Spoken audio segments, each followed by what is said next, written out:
Hey, my name is Madeline and I'm a social worker. I just wanted to follow up with you regarding the things that you mentioned about the loss of your husband. First off, I can't even imagine how difficult it must be to lose Roy, especially in such an unexpected way. It's understandable that you feel overwhelmed, and it sounds like pain is a constant for you. It's completely normal to struggle with accepting his death. Your feelings of deep love for him and intense grief that comes with that is normal and very valid. I'm here with you as you process this. It's okay to not have all the right answers right now, and this is a journey, and that journey takes time. There's no specific time on healing and grief, so I want you to know that, okay? Next, I do want to discuss some of your scores on the brief grief questionnaire that you took and identify some of the risk for complicated grief. So this will just take a few minutes. Also, I just wanted to remind you about the brief grief questionnaire. So it helps identify the severity of grief symptoms and whether someone may be at risk for complicated grief. And looking at it, you did score a 10 out of 10, and so I'm going to kind of go through what that means for you, okay? So, given your score, Mitzi, you are at risk for complicated grief. This is characterized by prolonged and intense grief that can interfere with your daily functioning.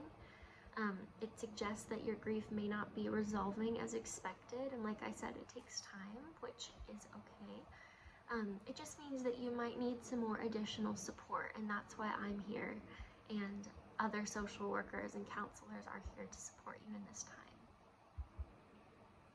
Also, you've stated that you have an inability to sleep, a loss of interest in activities that you once enjoyed. I see that tennis was one of those that you enjoyed, which is so fun. And also a disconnection from others is also a sign of complicated grief. So you also had a refusal to accept Roy's death, which again makes sense as this is an incredibly difficult thing to process and accept. I wanted to provide you with some interventions that can be used to support you, specifically 2 of them. So the first one is called cognitive behavioral therapy, or CBT. This can help challenge your negative thoughts that are contributing to your prolonged grief. For instance, never accepting his death. I think that this can keep you stuck in an unproductive cycle, emotional cycle. And with cognitive behavioral therapy that touches on your thoughts, how those directly impact your emotions, and your emotions impact your actions, I think going through those negative thoughts and reframing them into more positive thoughts will help you be unstuck from this cycle. And the therapist will help you through that, okay? It's a journey, and they will help guide you through cognitive behavioral therapy. The next one, I think, would be grief counseling. Grief counseling can help you process your emotions and find meaning behind your loss.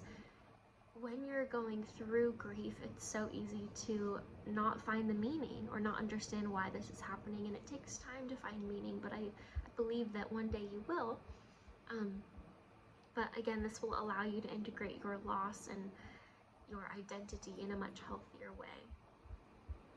And your therapist can, or myself, could help encourage you to share more stories of life with Roy and your time in life with Roy. It sounds like you enjoy talking about him with others, and so I think that can help you reconnect with your memories while also gradually coming to terms with his passing. So those are my ideas for you, and if you have more questions about this brief and grief questionnaire, we can talk about those.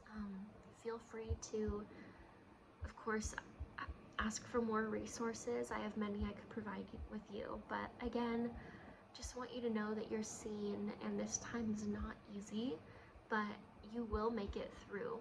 And yeah, I just think it's okay to sit with what's going on and process it and know that you're a strong individual, okay? But again, I'm Madeline. Thank you for meeting with me today, and I hope you have a great day, Mitzi. Thank you.